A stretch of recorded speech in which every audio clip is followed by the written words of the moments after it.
नमस्कार, मैं हूं मयूरिका और वीएनएम टीवी पर आप मेरे साथ देख रहे हैं मुद्दे की बात। पिछले दिनों 22 अप्रैल को जब जम्मू कश्मीर के पहलगाम में आतंकी हमला होता है और 26 पर्यटकों की मौत हो जाती है, 27-28 लोगों की जान चली जाती है और इन सभी के बाद अब देश भर में एक कड़े एक्शन की मांग की जा रही है। सरकार कई तरह के कदम भी उठा रही है और उन्हीं में से एक है जो सरकार ने ऐलान किया था कि जो भी लोग पाकिस्तान से वीजा पर यहाँ आए हैं उन्हें 48 घंटों में देश छोड़ना होगा। पाकिस्तानियों पर तो कार्रवाई हो ही रही है।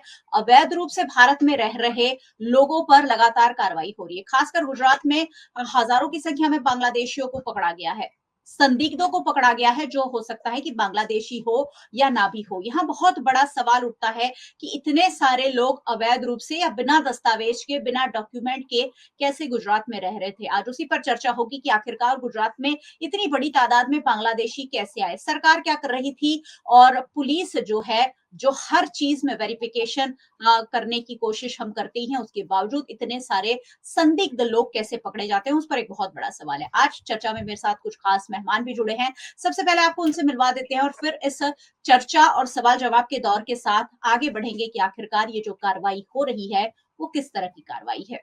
हमारे साथ भारतीय जनता पार्टी से को स्पोक्स पर्सन के रूप में अश्विन बैंकर जी मौजूद है। अश्विन जी, बहुत बहुत स्वागत है चर्चा में। नमस्ते। कांग्रेस पार्टी की ओर से spokesperson advocate Ratna Vora ji हमारे साथ है। मैम, आपका भी स्वागत है। जी नमस्कार। और एज अ एजुकेशनिस्ट और एज अ एक्सपर्ट, खासकर पॉलिटिकल एक्सपर्ट के रूप में डॉक्टर किरण कापूरे हमारे साथ जुड़े हैं। सर, आपका भी बहुत बहुत स्वागत है। स्वागत। चलिए अश्विन जी से शुरू करते हैं। सब मेहमानों को मैं 2-2 मिनट देती हूँ। ये जो बांग्लादेशियों पर कार्रवाई के नाम पर गुजरात पुलिस लगातार अलर्ट पर है, 2-2 मिनट में सबसे पहले आपकी प्रतिक्रिया दीजिए और फिर सवाल जवाब के दौर के साथ इस चर्चा को आगे बढ़ाएंगे। अश्विन जी, आप बताइए, आपकी सत्ता है गुजरात में पिछले 25-30 सालों से और अब जब ये हुआ है तब पुलिस अचानक हरकत में आ गई है।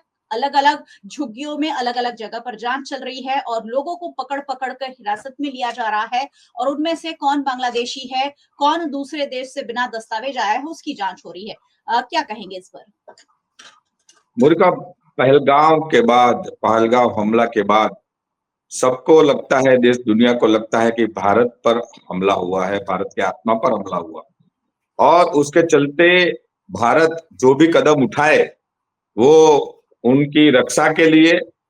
भारत में बहुत सारे पाकिस्तानी नागरिक वीजा लेके और वीजा एक्सपायर होने के बाद भी रह रहे थे। ऐसे ही बांग्लादेश के बहुत सारे नागरिक भारत में रह रहे थे। भारत एक ऐसा देश है कि जो कई मुश्किलों में एक मानवतावादी व्यवस्था और स्वभाव रखते हुए बहुत सारे बांग्लादेशी हमारे वहां पे सालों से रह रहे थे। हमको मालूम है, सरकार को मालूम है, लेकिन परिस्थिति अब बदल चुकी है। ये लोग स्लीपर सेल का काम करते हैं और हम भरोसा नहीं कर सकते, इसीलिए इमीडिएट एक्शन से। और आज तो हमारे प्रधानमंत्री जी ने कह दिया है कि आतंकवाद को खत्म करने के लिए हम सब कुछ करेंगे और पाकिस्तान ने सोचा नहीं होगा ऐसा कदम उठाएंगे, तो उसके लिए ये सब करना जरूरी है, इसीलिए ये एक्सरसाइज चलती है। चलिए, जिस तरह की एक्सरसाइज चल रही है वो अच्छी बात है कि हम जो हमारे देश के नागरिक नहीं हैं उन्हें पकड़ने की कोशिश कर रहे हैं, लेकिन इस कोशिश पर जो सवाल उठ रहे हैं उस पर आज बात होगी। कांग्रेस पार्टी की ओर से रत्ना वोरा जी हैं। मैम, क्या कहेंगी? ये जो कवायद चल रही है, अचानक पुलिस नींद से जागती है, जब भी कोई हमला होता है हम इस तरह की कार्रवाई करते हैं, लेकिन उसके बाद भी बांग्लादेशी या पाकिस्तानी आते रहेंगे और रहते रहेंगे हमारे आसपास। क्या कहेंगे इस पर?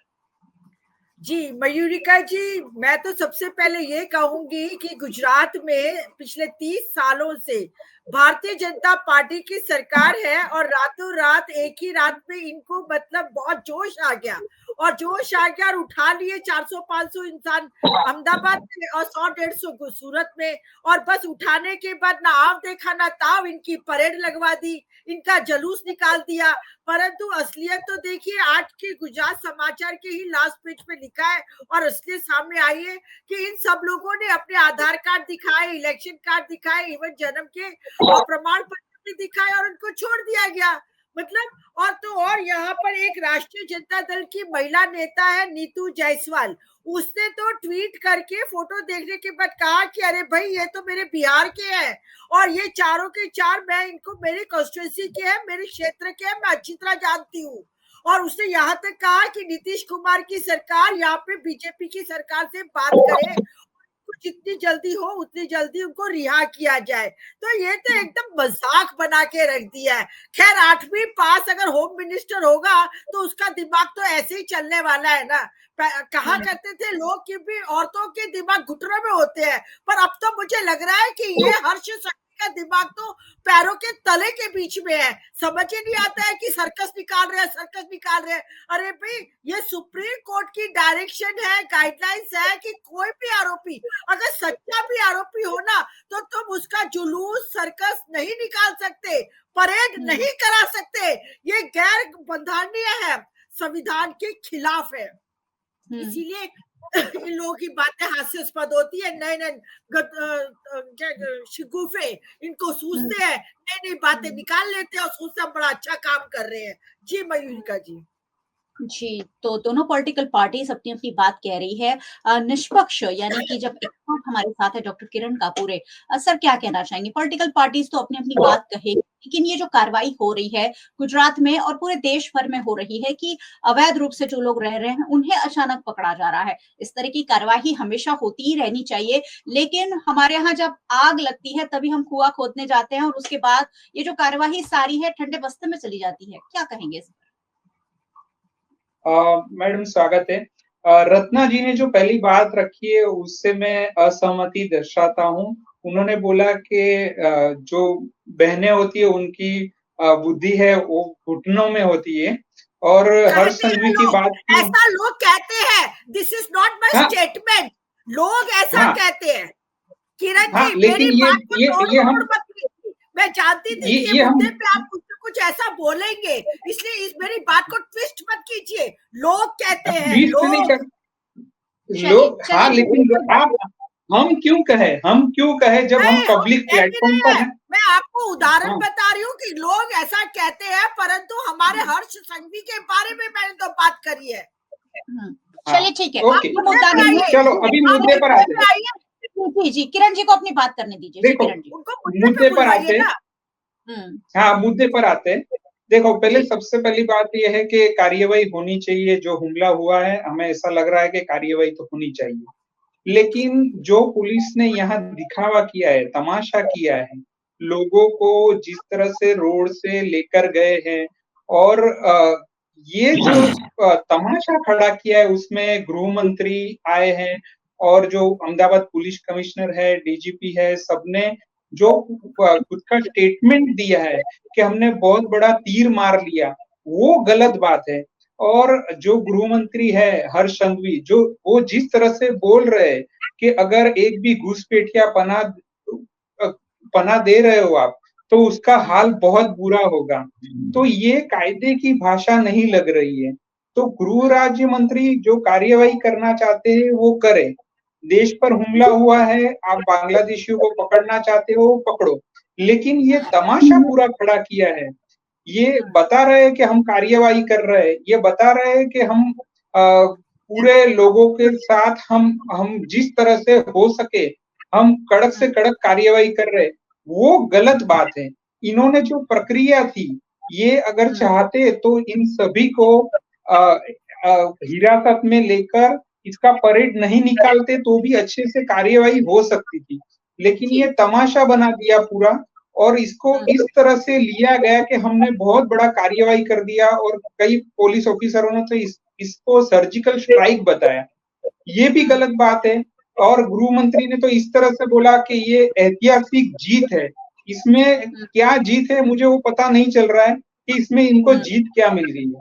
दूसरा बात ये जो बोल रहे हैं कि हमने ये कार्यवाही की, तो 30 साल से करीबन, जो रत्ना जी ने बोला 30 साल से करीबन राज्य में बीजेपी की सरकार है, तो इसका मतलब तो ये है कि इन्होंने अच्छे से कार्यवाही अभी तक नहीं की, जिस वजह से इन्होंने एक ही दिन में 1500 लोगों को राज्य भर में से पकड़ा गया शंका के दायरे में।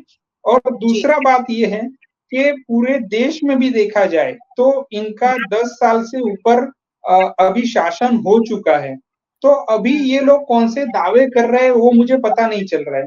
इनको क्यों दावे करने पड़ रहे हैं? केंद्र में 10 साल है, यहाँ 30 साल है, तो भी ये लोग ऐसा बोल रहे हैं कि हम आतंकवाद के खिलाफ कड़क कार्यवाही करेंगे। तो कब करेंगे, मेरा सवाल ये है।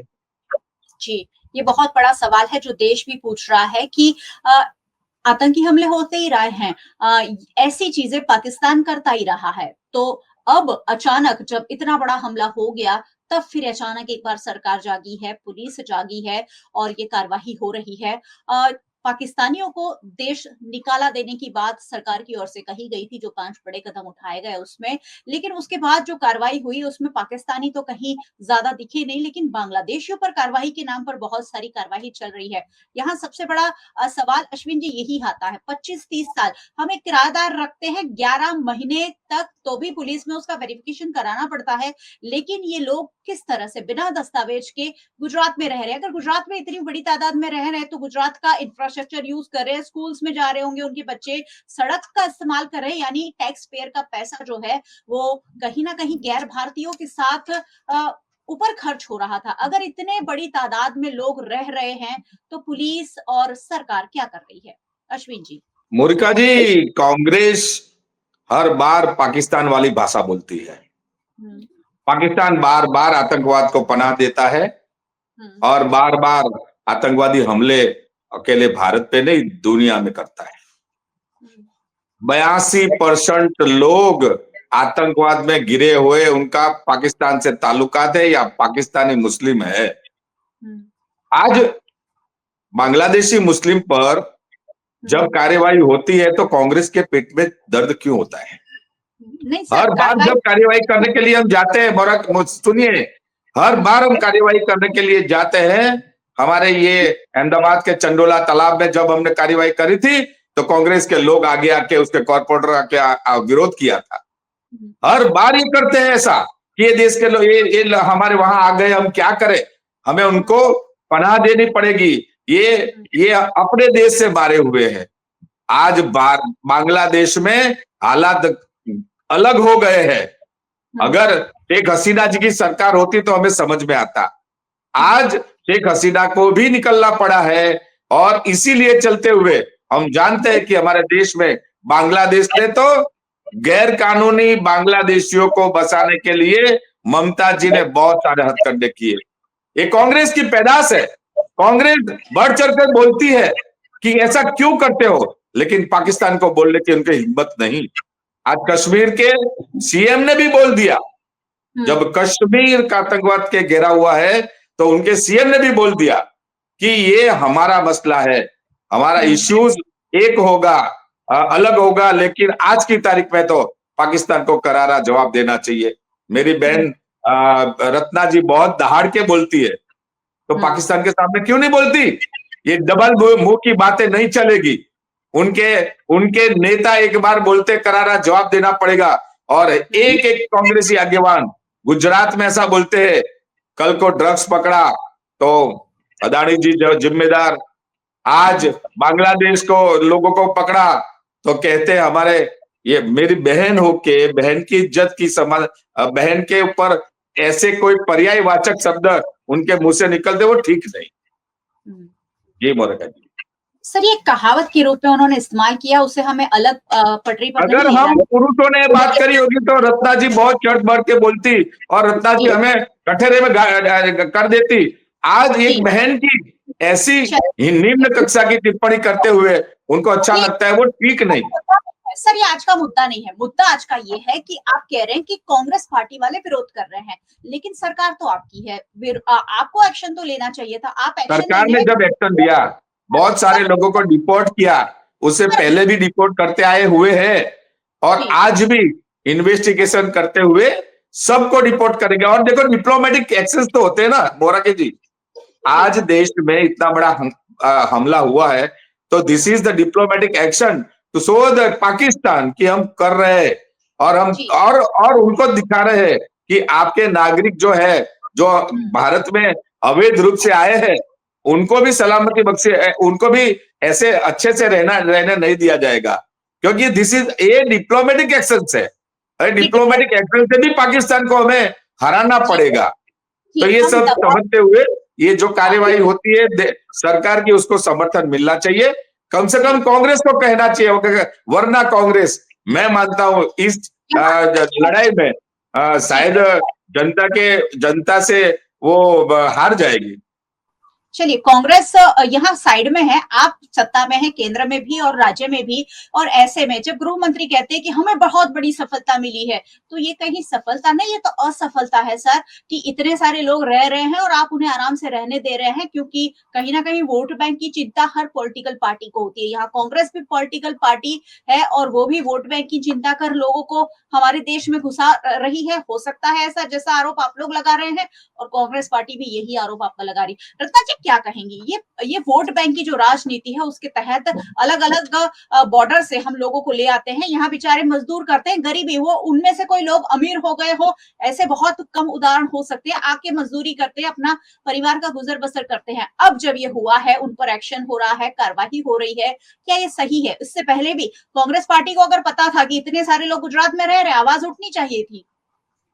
जी, मैं यही तो कहना चाह रही हूँ ना आपके चैनल के माध्यम से, कि भारतीय जनता पार्टी के गृह मंत्री क्या कर रहे थे, अब तक कहाँ सोए हुए थे? 30 साल से सरकार है, और यहाँ पे ये जो जिनको पकड़ा गया उसमें से 80% लोगों ने तो अपने पुरावे दिखाए और उनको छोड़ भी दिया। और मैडम अश्विन भाई कह रहे हैं कि आप लोग नहीं करने दे रहे हैं कार्रवाई, आप लोग उस पर बिल्कुल गलत बात है। हम तो हमेशा लॉ एंड ऑर्डर को बनाए रखने के लिए साथ में चलते हैं। जैसे ही कश्मीर पे ये पहलगाम में हमला हुआ आतंकी और ये जो मौतें हुई, तो सबसे पहले तो प्रश्न ये खड़ा होता है कि आखिर सुरक्षा में इतनी बड़ी चूक हुई तो कैसे हुई, इंटेलिजेंस फेलियर हुआ तो कैसे हुआ, अगर आतंकी लोग बॉर्डर के अंदर आ जाते हैं तो कैसे आ जाते हैं, अगर 28 लोग 29 लोग गुजर गए, मर गए, तो उसकी जिम्मेदारी कौन लेगा? और हमारे गृह मंत्री अमित शाह बड़ी बड़ी बातें करते हैं, तो वो अब रिजाइनेशन क्यों नहीं देते हैं? और मोदी साहब इस चूक के बारे में क्या बोलेंगे? अब तो बड़े बड़े भाषण दे रहे हैं। वहां सऊदी अरेबिया से लौटने के बाद उनको चाहिए था कि वो सीधे कश्मीर जाते, पर नहीं जी, हमें तो वोट की पॉलिटिक्स करनी है, बिहार चले गए, और बिहार के नितिन बाबू के साथ बड़े स्टेज के अंदर अभी तो लोगों के लहू सूखे भी नहीं थे, और हा ही करके स्टेज के ऊपर मजमा जमा रहे हैं। ऐसे तो हमारे प्रधानमंत्री है, और फिर कहते हैं कि एक भी चरमबंदी को छोड़ा नहीं जाएगा। अरे 2016 में नोटबंदी की थी, नोटबंदी की थी, तब क्या कहा था कि काला धन वापस आएगा, और फिर क्या कहा था कि आतंकवाद दूर होगा। तो ये कहा गया आतंकवाद दूर होने का तुम्हारी बातें, और कहा था कि अगर ये सब ना हो तो 50 दिन के अंदर मुझे बड़े चौक में ले जाना, और जो सजा दोगे वो मैं लेने को तैयार हूँ। ये हमारे नरेंद्र मोदी जी की कहने की बातें हैं। तो कहाँ मैं ये कहना चाहती हूँ कि गुजरात में भी तो 30 साल से आप है। आप सोचिए, वेस्ट बंगाल से पहले उसके पीछे आता है बांग्लादेश, बांग्लादेश से इंसान अंदर आएगा, आते आते उसने वेस्ट बंगाल अगर क्रॉस किया है, तो उसके बाद उसको यहाँ से पूरा उत्तर प्रदेश आना पड़ेगा, या मध्य प्रदेश से होता हो गुजरात में आएगा। ठीक ईस्ट से लेकर वेस्ट में बंदा आ रहा है, और आप लोगों की सरकार है, पर आपको पता नहीं चल रहा है।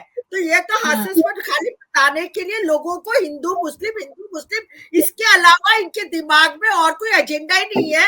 आज देश के अंदर इतना बड़ा हमला हो गया, और उस हमले में पूरा देश प्रश्न कर रहा है कि कहाँ थे आप लोग, और सब लोग कह रहे हैं कि ये तो अमित शाह और नरेंद्र मोदी की करी हुई करामात है, और वो लोग यही करते हैं। अगर 2, 5, 25, 50 लोग मर जाए ना, तो इनको कोई फर्क नहीं पड़ेगा। ये अपनी वोट की राजनीति करने में एकदम माशाल्लाह बहुत सही तरीके से तैयार होते हैं। मतलब आप ये कहना चाह रही हैं कि ये हमले जो हैं वो प्रधानमंत्री नरेंद्र मोदी ने करवाए हैं? मैम, क्या आप ये कहना चाह रही हैं कि देश के प्रधानमंत्री और गृह मंत्री ने हमले करवाए हैं? अरे देखिए, इनडायरेक्टली तो यही कहा जा रहा है, पूरा देश कह रहा है कि इनको इतना पता नहीं चलता है कि कहां से कौन आतंकवादी आ गया। पहलगाम के अंदर 2000 सैलानी, उनके सामने 200 तो क्या 2 पुलिसकर्मी, 2 मतलब पैरामिलिट्री फोर्स या फोर्स भी नहीं थी, कुछ भी नहीं था।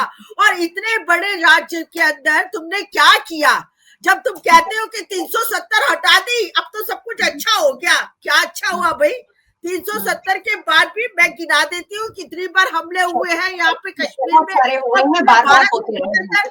जी, और ये जी। ड्रग्स का मामला भी यहाँ पे मुद्रा पोर्ट पे ही क्यों आता है सब कुछ?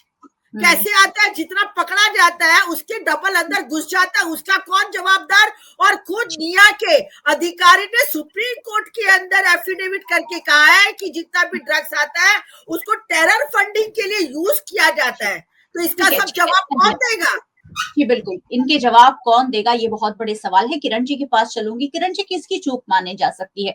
अगर हर बड़े शहरों में कार्रवाई होती है, पुलिस घर घर जा रही है, लोगों को पकड़कर ले जा रही है, और हो सकता है 1000 लोग डिटेन हुए, 200 लोग हुए, 500 लोग हुए, उसमें से 5 भी गैर भारतीय नहीं निकल रहे हैं। ये जो चूक है किस तरह की है? पुलिस है क्या करना चाह रही है? मतलब बड़े मात्रा में लोगों को इकट्ठा कर लिया, उस दिन नेशनल हेडलाइन बनी कि गुजरात में 1000 लोग अहमदाबाद और सूरत से डिटेन हुए, और उनमें से कितने लोगों के पास भारत का कोई भी तरह का डॉक्यूमेंट नहीं था, ये अभी तक सरकार ने डिक्लेयर नहीं किया है। ये जो सब चल रहा है उसके बारे में क्या कहेंगे? क्या चल रहा है गुजरात में? देखो मयूरिका जी, जैसे कभी भी पाकिस्तान के द्वारा यहाँ हमला होता है तो यहाँ का जो मुस्लिम समाज है वो टारगेट पर आ जाता है। सबसे पहले बात ये होती है। और ये कहीं ना कहीं ये अहमदाबाद का चंडोला विस्तार है जहाँ गरीब मजदूर मुस्लिम वर्ग रहते हैं, वो टारगेट पर हमेशा रहा है। यहाँ ये कार्यवाही पहली बार नहीं हुई, इसके पहले भी कई बार कार्यवाही हुई है और यहाँ पर बांग्लादेशी रहता है, जिसे कई बार अखबारों में ये न्यूज आई भी है। लेकिन कहीं ना कहीं अभी ये टाइम है जिसमें क्या तमाशा दिखा सकते हैं हम। तो ये सबसे सॉफ्ट टारगेट था कि भाई एक चंडोला है या सूरत में कोई वसाहत है या वडोदरा में कोई जगह है, तो यहाँ से ये चंद बांग्लादेशियों को इकट्ठा करो, इनका रोड शो करो और ये दिखाओ कि हमने ये कार्यवाही की है। जैसे रत्ना जी ने बोला, अगर कुछ कार्यवाही इनको करनी ही होती तो आज तक गुजरात के जो दरियाई विस्तार में जो ड्रग्स आता है उसके बारे में पुलिस ने या कोस्ट गार्ड ने ऐसा कोई भी ठोस पुरावा इकट्ठा नहीं किया है, जिसकी वजह से ये ड्रग्स कहाँ से आता है, यहाँ कहाँ सप्लाई होता है, गुजरात से जाकर वो कहाँ आगे जाता है, ये कुछ भी पुलिस नहीं ढूंढ पाई है। तो जो कोर एरिया है सिक्योरिटी का, अगर वो कश्मीर का भी सिक्योरिटी का हम लैब्स देख रहे तो उस पर बात नहीं हो रही है अभी। जो सिक्योरिटी कहाँ लैब्स हुआ है, वहां सिक्योरिटी क्यों नहीं थी, क्यों वहां सेना नहीं थी, क्यों वहां देर से पहुंचे सब, वहां क्यों इंजर्ड लोगों को तुरंत ही इलाज के लिए कुछ सुविधा उपलब्ध नहीं थी। तो ये सब सवाल है जिसका जवाब नहीं मिल रहा है। और हम यहाँ बांग्लादेशी जो मजदूर है, और अभी तो आज ही इन्होंने बोला, मैंने आज गुजरात समाचार पढ़ा नहीं है लेकिन मैंने कहीं सुना कि उनमें से कई सारे लोगों को कई सारे लोगों के पास आधार कार्ड मिला है, वोटिंग आईडी मिला है, उनके पास रेशन कार्ड है। मैंने एक जो वीडियो देखा उसमें जो बहन है वहां पे, वो गुजराती में बोल रही है फ्लुएंसी से। अगर वो गुजराती में फ्लुएंसी से अच्छी तरह से बोल रही है तो वो करीबन यहाँ 10, 15, 20 साल से रहती होगी, बराबर। तो आपको ये सब सवाल जो है, जो मुद्दे के सवाल हैं, उस पर बात करनी चाहिए, नहीं कि ये तमाशा खड़ा करना चाहिए। फिर गृह राज्य मंत्री बड़े बड़े दावे करते हैं, वहां से केंद्र में वड़ा प्रधान दावे करते हैं हमारे। तो ये सब दावे हैं, उसके पीछे सब चित्र है जो खोखला नजर आ रहा है। अगर इसमें से थोड़ा भी हम पीछे जाकर देखें तो ये सारे जो मुद्दे हैं उनका जवाब नहीं मिल रहा है, न पब्लिक को मिल रहा है। और हम दूसरा सब ये सब हेडलाइन बन गया, पूरे देश में हेडलाइन बन गया कि भाई बांग्लादेशियों के हिरासत में ले लिया। लेकिन अभी जो बातें आ रही है कि इन सबके पास तो आधार कार्ड है, इनके पास रेशन कार्ड है, फिर ये लोग बात ऐसे ला रहे हैं कि ये फेक डॉक्यूमेंट है। तो भाई फेक डॉक्यूमेंट है तो वो भी आपको ही चेक करना है कि फेक डॉक्यूमेंट निकले कैसे। तो ये सब बातें हैं जिसका जवाब हमें नहीं मिल पा रहा है, और जिस वजह से ऐसा लग रहा है कि ये सब सिर्फ दिखावा है। और ऐसा हमला अगर फिर होता है तो वो हमारे लिए आश्चर्य नहीं होगा। बिल्कुल, सवाल जवाब की सर आप बात कर रहे हैं, सवाल उठाए थे देश के जल शक्ति मंत्री सीआर पाटिल समक्ष। उस महिला ने सवाल उठाए थे जो जम्मू कश्मीर अपने पति के साथ घूमने गई थी और वापस उसकी लाश लेकर लौटी। उसने पूछा कि हम इतना सारा टैक्स पे करते हैं, तो आप क्या करते हैं? क्यों आपने हमारी सुरक्षा सुनिश्चित नहीं की? सवाल उसने उठाए और पूरे देश में वो वीडियो वायरल हो गया। मैं बात कर रही हूँ शीतल कलथिया की, सूरत की महिला। और उसके 2 दिन बाद जो वीडियो आया वो भी आप लोगों ने देखा होगा, जिसमें वो सीआर पाटिल और हर्ष संघवी की वाहवाही कर रही है कि वहां से वापस आने में उन्होंने हमारी बहुत सहायता की। तो इस तरीके के सवाल जवाब वाले जो वीडियो है वो सरकार की कहीं ना कहीं जो एक सरकार कोशिश कर रही है कि हम निष्पक्ष और हम एकदम सुशासन वाली सरकार चला रहे हैं, उस पर बहुत बड़े सवाल उठते हैं क्योंकि जनता सब कुछ देख रही है। किरण सर, एक सवाल मैं और आपसे पूछना चाह रही हूँ। सोशल मीडिया पर आजकल बहुत सारे मैसेजेस घूम रहे हैं जिसमें ये लिखा गया है कि ये भाई हिंदू है, एसी रिपेयरिंग वाले उन्हें बुलाइए, ये टीवी रिपेयर करने वाले हिंदू भाई है, बकायदा नाम, लिस्ट और मोबाइल नंबर के साथ ये लिस्ट सोशल मीडिया पर वायरल हो रही है कि हिंदू लोगों को बुलाइए और मुस्लिम लोगों का बॉयकॉट कीजिए। तो मुझे समझ नहीं आ रहा है कि हमारी जो लड़ाई है वो किसके खिलाफ है? पाकिस्तान के खिलाफ है, आतंक के खिलाफ है, या हमारे ही बीच रहकर हमारी ही सेवा में जो है हमारे जो दोस्त हैं, आसपास पड़ोस के लोग हैं, उनके खिलाफ हमने ये मुहिम छेड़ दी है? क्या कहेंगे ऐसी मुहिम के बारे में? यानी ये तो पहले तो ये सब सारी चीजें बकवास है, और कई बार ऐसा कहा गया है कि मुस्लिम समाज जब कई बार ऐसा हमला होता है तो खुल के बाहर आके प्रोटेस्ट नहीं करते, लेकिन इस बार हमने देखा होगा कि कश्मीर में भी काफी सारा प्रोटेस्ट हुआ। देश के काफी सारे अलग अलग हिस्से में मुस्लिम समुदाय ने आकर प्रोटेस्ट किया है। उन्होंने कहीं ना कहीं ये जो शासन कर रहे हैं अभी बीजेपी, वो उनका वफादारी टेस्ट लेना चाहते हैं। तो ये वफादारी टेस्ट में ऐसा समझो कि उन्होंने दिखाया कि हम इसका विरोध कर रहे हैं, और कड़े शब्दों में उन्होंने विरोध किया है। और लेकिन जो सरकार की जवाबदेही है, जिसमें वो बार बार बोल रहे हैं कि हम करारा जवाब देंगे, अब मुझे ये नहीं पता चल रहा है ये करारा जवाब होता क्या है, क्योंकि इसके पहले भी पुलवामा जब हुआ था तब भी हमने इसी स्टेप से संतोष मान लिया था, और कहीं ना कहीं हमने इस तरह से वो चुनाव आया और वो बात खत्म हो गई। अब ये नया दौर आया है, नया हमला हुआ है, और अब इसमें भी जो है वो कुछ आर्थिक प्रतिबंध लगाए हैं, और यहाँ से जो पाकिस्तानी है उनको वापस भेज दिया गया है। लेकिन अगर पुलिस को कार्यवाही करनी है, सरकार को कार्यवाही करनी है, तो कम से कम एक डेटा ऐसा आना चाहिए था कि देश में अभी कितने पाकिस्तानी यहाँ मौजूद है, और उनको वापस भेजने के लिए सरकार या पुलिस प्रशासन क्या प्रक्रिया कर रही है, तो वो हमारे सामने आना चाहिए था, नहीं कि ये बांग्लादेशी वाला एंगल आता कम से कम। क्योंकि मुझे ऐसा लग रहा है काफी बड़ी संख्या में, जब तक हमला नहीं हुआ था तब तो काफी बड़ी संख्या में पाकिस्तानी यहाँ आते हैं, और हमारे यहाँ से भी कई लोग वहां जाते हैं। तो अभी के मामले में कितने पाकिस्तानी है, और उनका डेटा क्या है, उनका प्रोसेस क्या है, और उनकी प्रक्रिया में कहां तक पहुंचे है प्रशासन।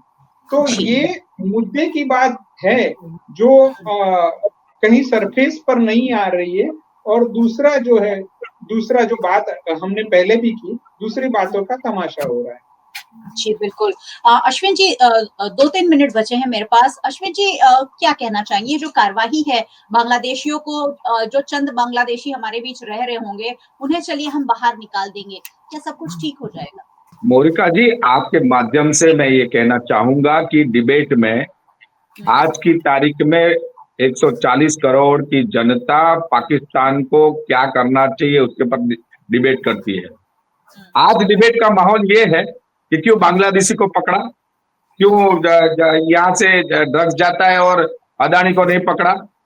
अरे सीखो कुछ, सीखो। सुनिए, अब सुनिए, मेरी बात सुनिए, मेरी बात सुननी पड़ेगी। आज देश गुस्से में ऐसी बात करके आप अलग एजेंडा नहीं साबित कर सकते।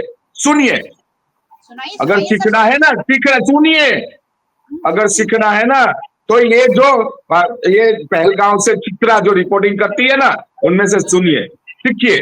मैं कहना क्या चाहता हूँ, आज सीएम कश्मीर जी का बताइए। उन्होंने बोला, जी सुनिए, सर, त्रिपाठी अरे को सुनने फॉलो की कीजिए सुनिए, देखो सर सुनना जी। पड़ेगा, पाकिस्तान की भाषा त्रिपाठी बोलोगे तो सुनना पड़ेगा। सुनाइए सर बात प्लीज। ये है, बात सुनिए ना, सुनने की तो हिम्मत रखिए, 2-3 मिनट है मेरे पास। तो उतने में खत्म हो आज जाएगा। कश्मीर के सीएम ने कहा कि हमारा इश्यू है ना, हमारे स्टेट का इश्यू है, उसके लिए मैं मांग करूंगा, तो ये बात ठीक नहीं होगी। आज देश के पर बहुत बड़ा मुश्किलात बात हुई है, इसीलिए पाकिस्तान को करारा जवाब देने की बात मैं करूंगा, मेरे मुद्दे आज साइड में रखूंगा। ये सब बातें मोनिका जी 100 दिन के बाद करनी चाहिए। 100 दिन हमें के बाद आज जो इश्यूज है उसके पर बात करके देश को मजबूत करना चाहिए। मैं 2014 सबको से बोलता हूँ, मैं ऐसा नहीं बोलता हूँ, सबको बोलता हूँ। और नेशनल मीडिया देखो, नेशनल मीडिया जब जब पाकिस्तान नैरेटिव सेट करना चाहता है, गलत कांग्रेसी भाषा, कांग्रेस पाकिस्तान की भाषा बोलती है और उसको नलिफाइड सबसे करती है पहले हमारी राहुल मीडिया। गांधी जी ने मीडिया ने राहुल मीडिया गांधी ने मीडिया ने क्या कहा, सुनिए सुनिए, मीडिया ने क्या कहा, मीडिया ने कहा चुप हुई है ना, चुप हुई है तो हमने एक्सेप्ट किया, चुप हुई तो एक्सेप्ट किया, एक्सेप्ट करने के बाद बात क्यों हो रही है? ऐसा बात होना चाहिए कि भाई चूक की हम हिसाब किताब 15 दिन के बाद करेंगे, 1 महीने के बाद करेंगे, आज तो आप जवाब दो। पूरा वर्ल्ड बोलता है, तो जवाब देने के लिए पाकिस्तान को क्या हमें करना चाहिए, हमारी क्या जिम्मेदारी है? आज हम दर्शकों को कुछ कहना चाहते हैं तो हमारी क्या जिम्मेदारी है, ऐसी भाषा बोलनी चाहिए। मैं आज बहुत नम्रता में नहीं रख सकता, क्योंकि हमारे पर इतना बड़ा हमला हुआ है, पूरे वर्ल्ड से एक प्रेशर है और पूरे वर्ल्ड कह चाहता है कि आतंकवाद को अगर कोई खत्म कर सकता है तो भारत, और वो है नरेंद्र मोदी। नरेंद्र मोदी नरेंद्र मोदी नरेंद्र मोदी जी पाकिस्तान को करारा जवाब देके आपको दिखाएंगे।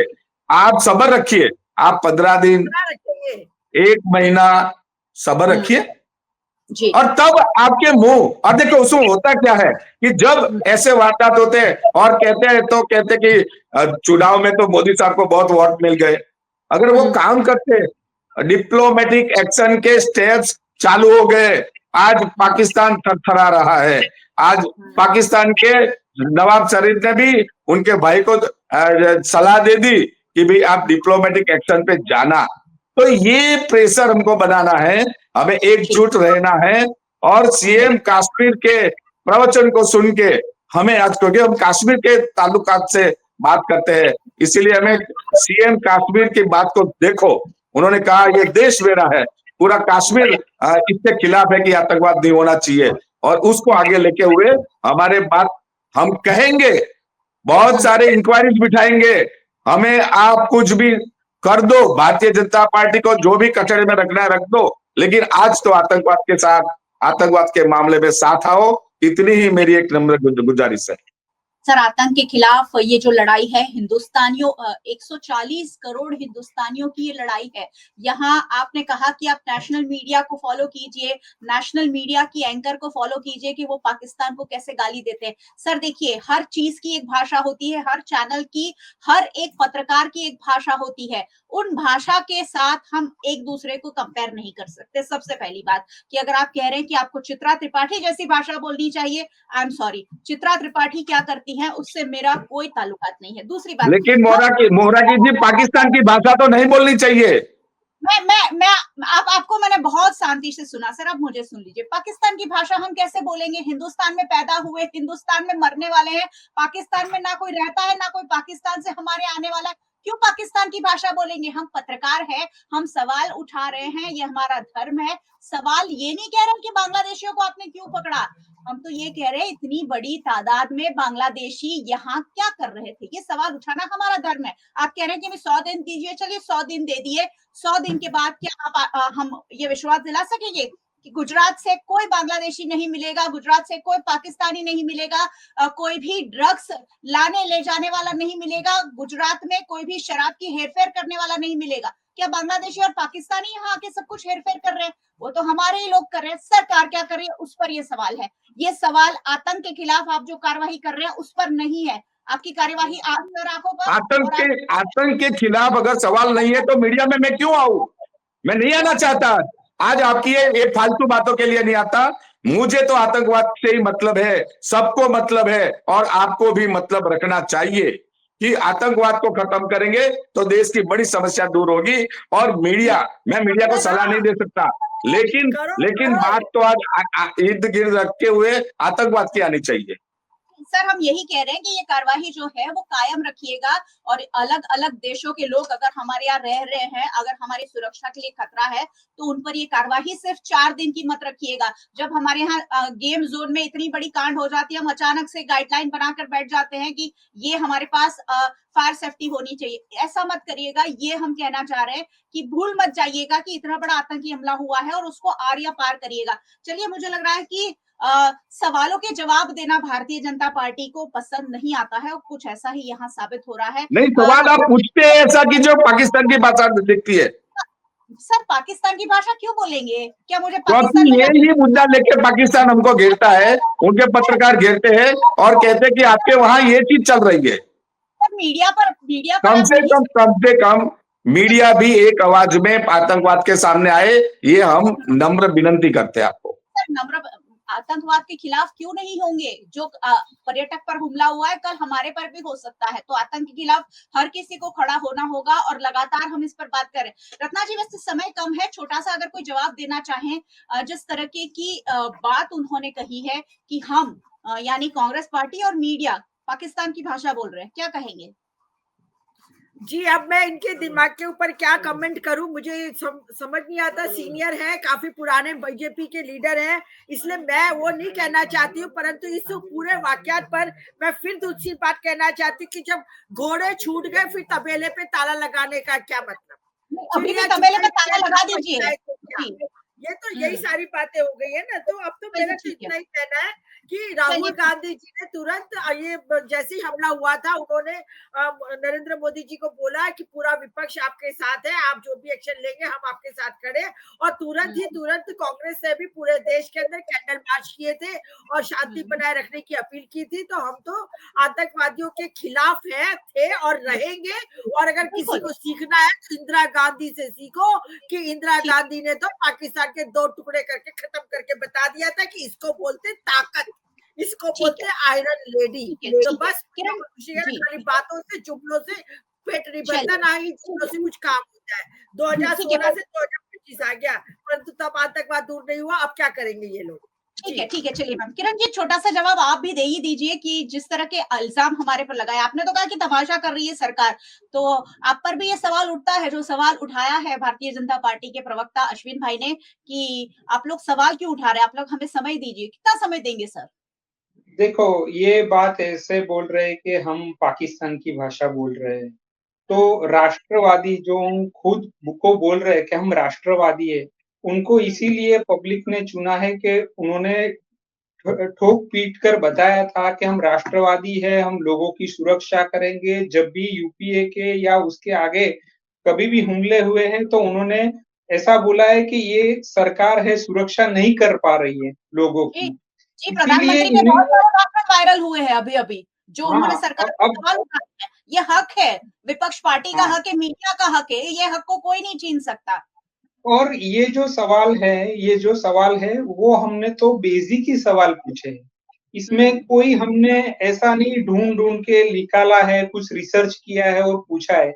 ये रोजिंदे जीवन में जो हम सामने देख रहे हैं वो सवाल पूछ रहे हैं, और इसी के जवाब इनके पास नहीं है। तो हम आगे अगर कुछ रिसर्च करके पूछेंगे तो हम इनके पास अपेक्षा नहीं रख सकते कि इनके पास कोई जवाब होगा। जी, ठीक है। चलिए अश्विन भाई, मोनिका जी, मेरे पास सभी के जवाब है, लेकिन मैं आज की तारीख में इतना विनती करता हूं कि ये सवाल 15 दिन, महीने के बाद उठाए जाए। इतना ही मैं कहना चाहता हूं, बस सवाल होने चाहिए।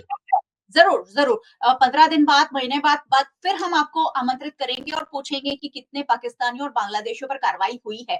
होनी चाहिए, उस पर कोई आपत्ति नहीं है सर, लेकिन कंटिन्यूअसली होनी चाहिए, ये बात है। और कितनी कार्रवाई, आपने खुद समय मांगा है कि महीने भर बाद फिर से पूछ लीजिएगा कि क्या हुआ है। आशा करते हैं चलिए कि देश हित में वाकई में कोई ऐसे कदम उठाए जाएं जो फिर एक बार भारत देश को आतंक का गवाह, आतंकी हमले का गवाह बनने से रोके। और आशा करते हैं कि इस तरह के आतंकी हमले ना हो, सेना के जवानों को जान ना गंवानी पड़े, निर्दोष सैलानियों को जान गंवानी ना पड़े। बहुत बहुत शुक्रिया आप सबका हमारे साथ जुड़ने के लिए। Thank you so much. Thank you.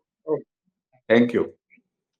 और बहुत बहुत शुक्रिया आप सभी व्यूअर्स का हमारे साथ जुड़ने के लिए। वैसे व्यूअर्स को क्यों नहीं जुड़ना चाहिए, ये सारी बातें आपके लिए जानना और समझना बेहद जरूरी है। वीएनएम टीवी को आप यूट्यूब चैनल पर देख रहे हैं, जरूर देखते रहिए और चैनल को सब्सक्राइब जरूर कर लीजिएगा अगर सब्सक्राइब नहीं किया है तो, और बेल आइकन प्रेस कर दीजिएगा ताकि वीएनएम का हर अपडेट सबसे पहले आप तक पहुंच सके। अगर आप हमें फेसबुक पर देख रहे हैं, शेयर जरूर कर लीजिए। अब बहुत सारी गलत चीजें भी आजकल हम शेयर कर रहे हैं, ऐसे में ऑथेंटिक पार्टीज के ऑथेंटिक वर्जन अगर आप सोचेंगे समझेंगे तो शायद बेहतर फैसला ले सकेंगे। आप हमें ओटीटी प्लेटफॉर्म्स पर देख रहे हैं, डेली हंट, वोडाफोन टीवी, जियो टीवी और जियो टीवी फाइबर। 498 नंबर के चैनल पर वीएनएम टीवी को 24 घंटे लगातार देखा जा सकता है। देखते रहिए वीएनएम, जुड़े रहिए वीएनएम के साथ। नमस्कार।